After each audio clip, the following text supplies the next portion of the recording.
Thank you, and thank you. Now, in our presentation, we will review a combination of subjects which lately have the attention of news media, mental counselors, and most noticeably, caregivers. Mental illness and suicide of adolescents and the enormous increase of suicide of Black youths. Often we hear of a celebrity who committed suicide, and later we're told the celebrity was suffering from some type of mental illness. We grieve and we lament, and we say society's lost such a valuable life. Seldom do we hear of a teenager who committed suicide. Now I'm going to offer full disclosure. Practically all my adult journey, I befriended mental illness, that of anxiety and depression, considered as benign to society. And I always left the door of suicide unlocked. Close friends would politely say, "Cliff, society is so grateful that your goal is to significantly improve the well-being of children, and you call them your children. But Cliff, it appears that you do not appreciate yourself very much. Seldom are you happy. You seem filled with anxiety. If a project isn't successful, Cliff, though you gave it your best effort, you quickly attach culpability to yourself. And if you're not blaming yourself, you are inculpating God. Now listen, Cliff, don't you believe that it would be in your best interest to visit a mental counselor, say a psychiatrist? Just for a little while. It might improve your mental health. What do you think, Cliff?" "No, I'm not going to visit any mental counselor. I'm just fine." And because of my denial, tens of decades of happiness and potential happiness were not realized. I'm Clifton A. Castile, educator, researcher, and author. Now, many of you have noticed that I'm hoarse and I'm rather anxious. Well, I am more anxious than usual, and I'll tell you why. Earlier today, I was in a retail store proceeding through the checkout line with my items, and there were 3 of us in this particular line. The lady first in line had an item with a barcode problem, and the line was held up for maybe 10 minutes. Now, this lady had a large emotional support dog as large as a small pony. And for some unexplainable reason, her dog left her, overlooked the customer in front of me, approached me, sat, stared into my eyes, but did not make a sound. Yet this scene frightened me, and immediately I regressed to my teenage years growing up in a little small town in southeastern Oklahoma named Idyville. I'm 82, and I still remember that incident. Let me tell you about it. You see, I'd asked my parents for a large dog for my 17th birthday, and they satisfied my desire, but I was not happy. So I pulled my daddy to the side. I said, "Dad, how could you and Mama embarrass me here at my 17th birthday party in front of my girlfriend, Willie Mae, and my close friends?" And my daddy said, "I don't know what you're talking about, son. Your friends are having so much fun dancing to your new rock and roll music. And we have enough wieners for the wiener roast. Your mama baked 3 different cakes. And finally, you have your large dog. We're giving you what you wanted for your 17th birthday. What's the problem, son?" I said, "Dad, it's like this. I don't want that dog." My daddy said, "What are you talking about, son? That's a German Shepherd dog. They are the best." I said, "Maybe, Dad, but that German Shepherd dog would not understand a single command that I would give." And listen to this, Dad. I overheard someone chatting with my girlfriend, Willie Mae, and they were saying, "Girlfriend, just what were Clifton's parents thinking by giving him a German Shepherd dog? They must know that Clifton can't speak German, and he's not smart enough to train that dog to learn commands given in English. Oh, dog's gonna be miserable, gonna be in limbo." And my dad said, "Son, I hadn't thought about that. You know what? Your mom and I are going to give you another dog, a dog that will understand commands given in English." Why an increase of mental illness and suicide of adolescents? Moreover, the astronomical increase of suicide of Black youths from ages 6 through 19. Resolvable solutions and prevention. To obtain a working snapshot of a few causations of mental illness and suicide of adolescents and pre-adolescents, we will visit the homes of two teenagers from different races, vastly different backgrounds, so we can listen to appropriate and inappropriate conversations.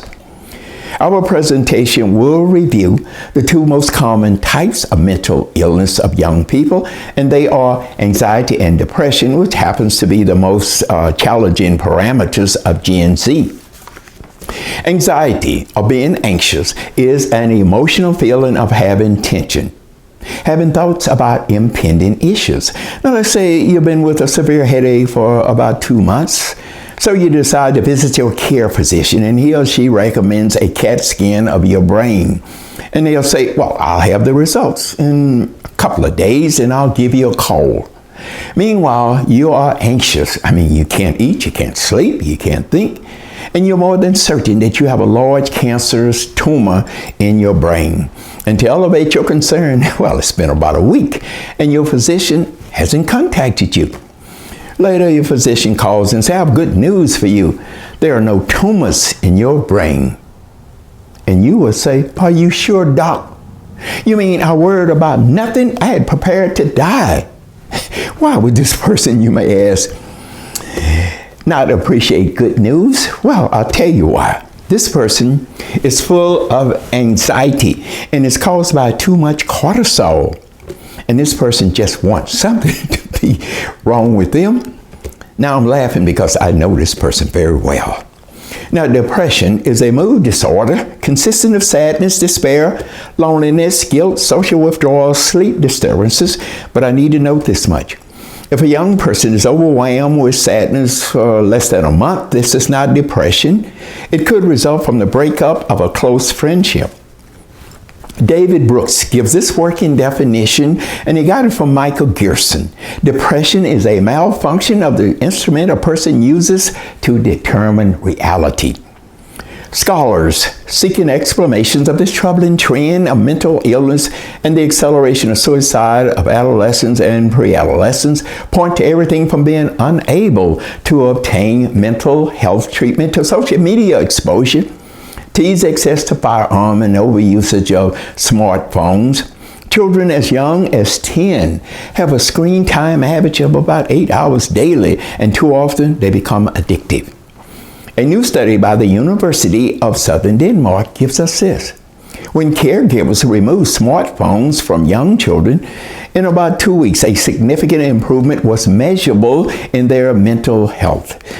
I.e., well, they played more, read more books, they were happier.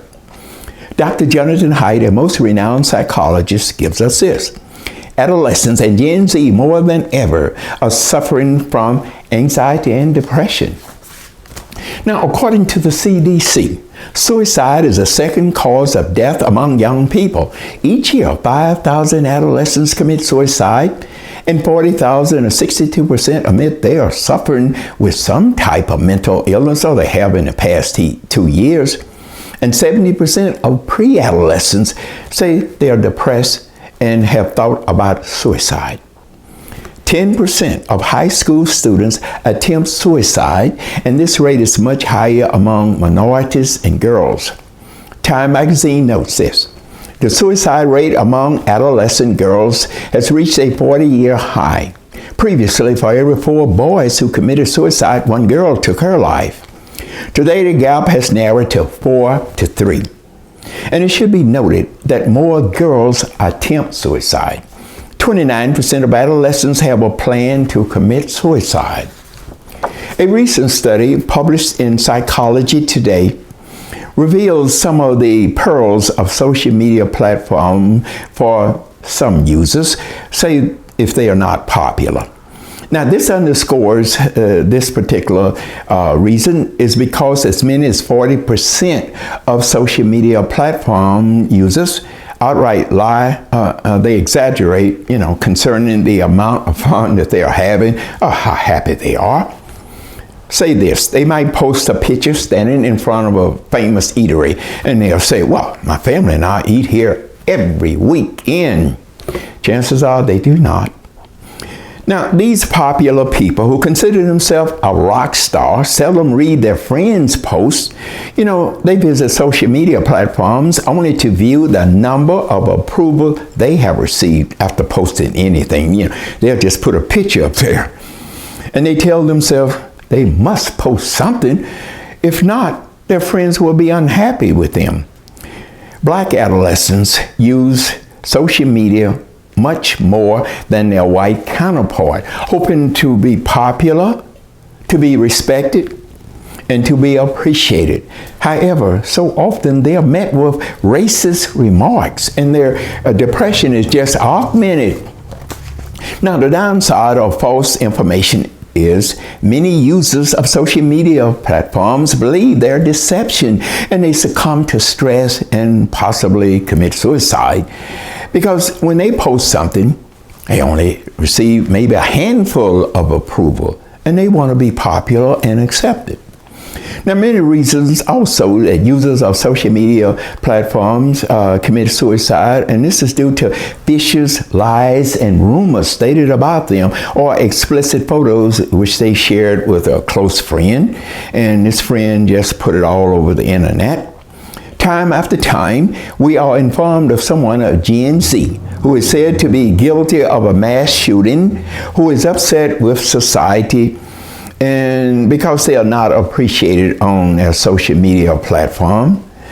Social media platforms carry the possibility of contracting anxiety, loss of sleep, lack of self-esteem, eating disorders, online harassment, exposure to adult sexual content, and the lack of face-to-face communication.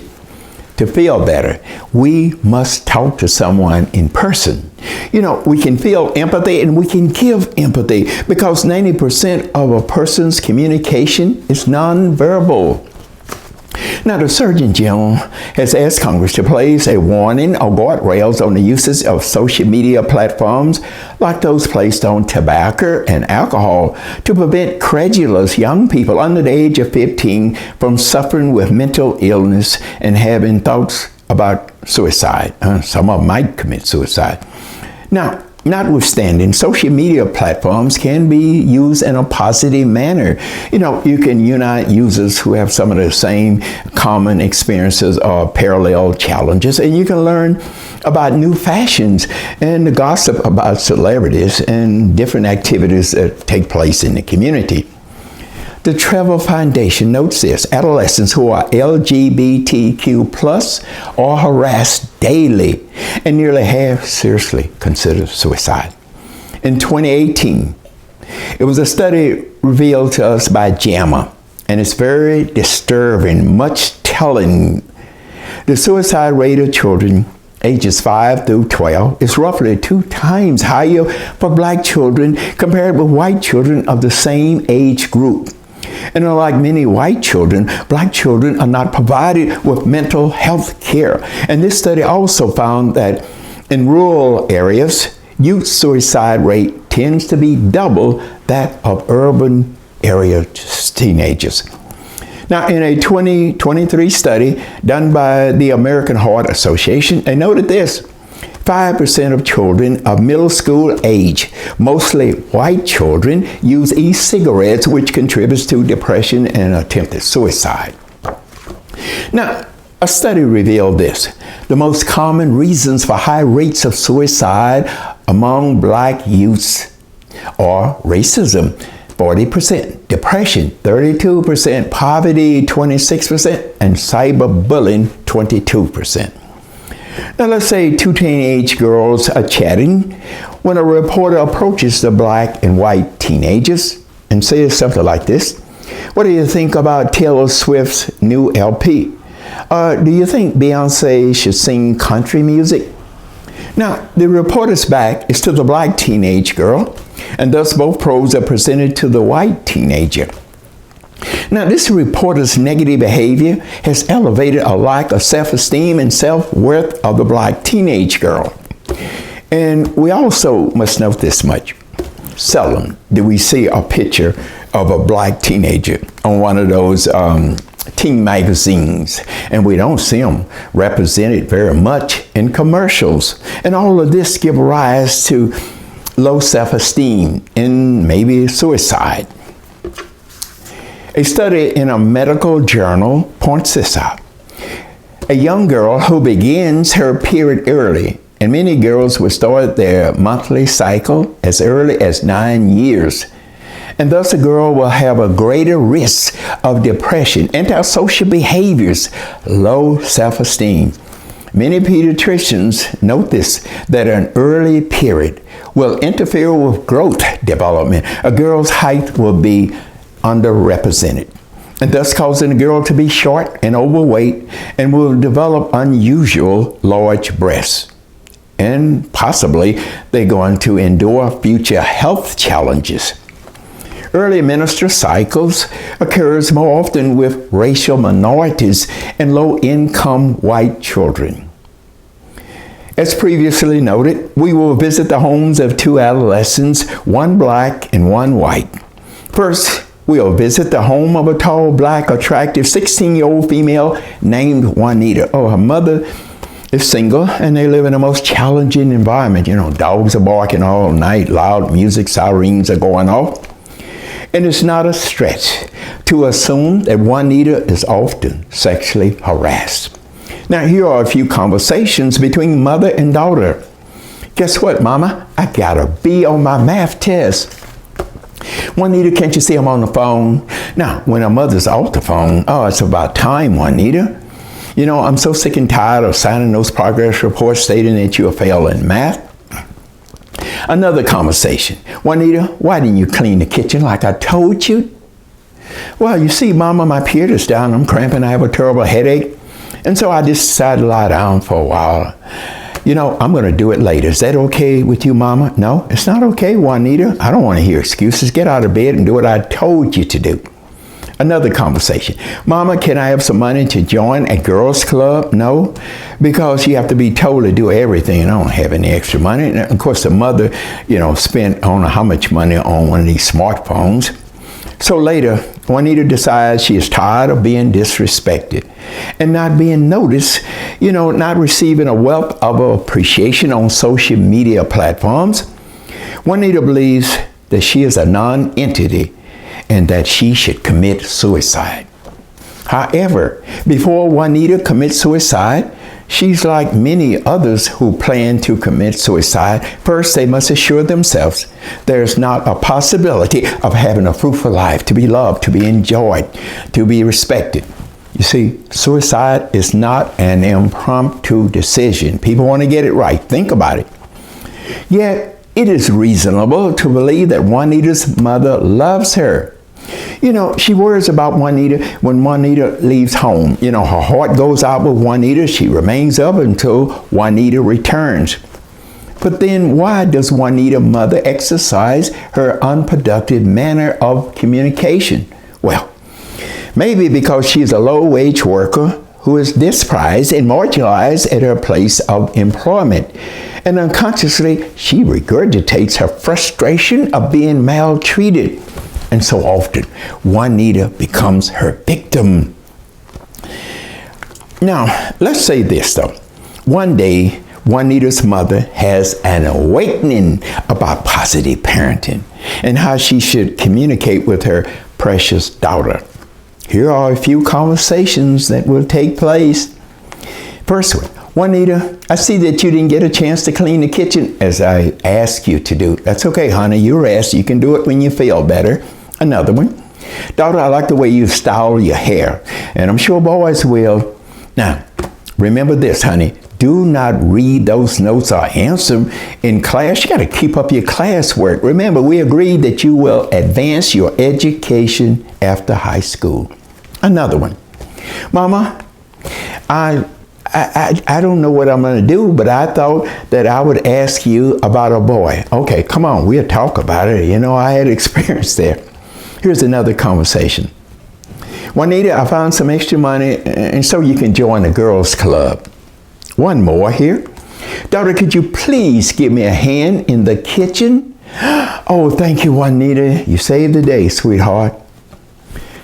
Listen, Juanita's mother has helped her to embellish her self-esteem, her self-confidence in herself.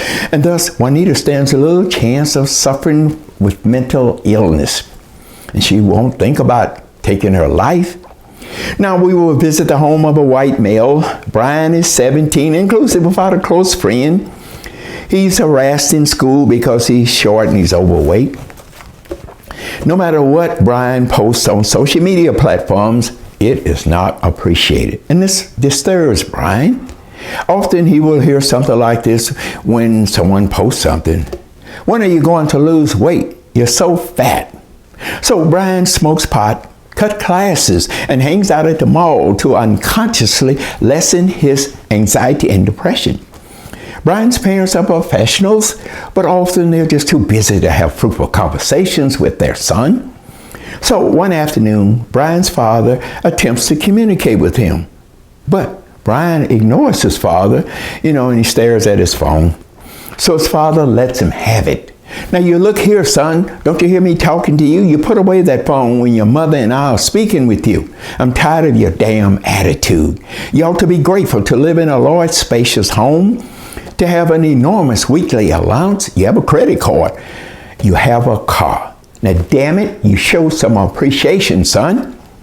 Brian shouts, you and mother don't give a damn about me. You are ashamed of me because I'm fat and I'm not smart. All y'all care about are your rich friends. I don't want to hear all that BS from you all. Well, later, Brian's parents are shocked and filled with grief after the death of their son, who dies either of an overdose of drugs or maybe by suicide. However, let's rewind the clock and return to a time before Brian's death.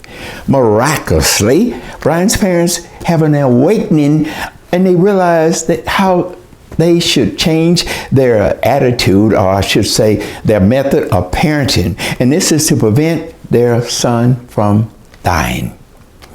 Okay, here we go. Brian, who are you dating? Are you dating anyone? Now, if so, we'd like to meet the person. Son, we are concerned about your lack of positive behavior. We truly regret not telling you every day how much we love you and how much you mean to us. And this, Brian, we have decided to cut back on our long hours of work and to curtail our weekend entertainment. Son, now listen, after giving much thought, we believe that you might feel better about yourself and about us if you were to visit a mental therapist. What do you think, son? We're not going to force it on you. We want your input. Well, because of Brian's parents' positive communications, he decides that he will obtain mental health counseling. His parents has reformed communication. They have varnished his self-assurance. David Brooks tells us that monkeys will trade food to be noticed, to have friends. Finally, we all can concur that no young person should ever commit suicide. It shouldn't happen. We as a society must be involved. Now, please subscribe to my YouTube channel and you'll be notified when additional information is available. And I ask that you please visit my internet website, cliftonacastile.com, and you can get a better perspectives of me. And I have a lot of articles that are there for peer review. You can download them. Oh, and you can also procure my email address because I'd like to chat with you. Together, we're going to give young people a fighting chance to have, a beautiful life. Thank you so much for listening. I hope it's been fruitful. It has been for me. And I like to call it a discussion, not a presentation. Thank you.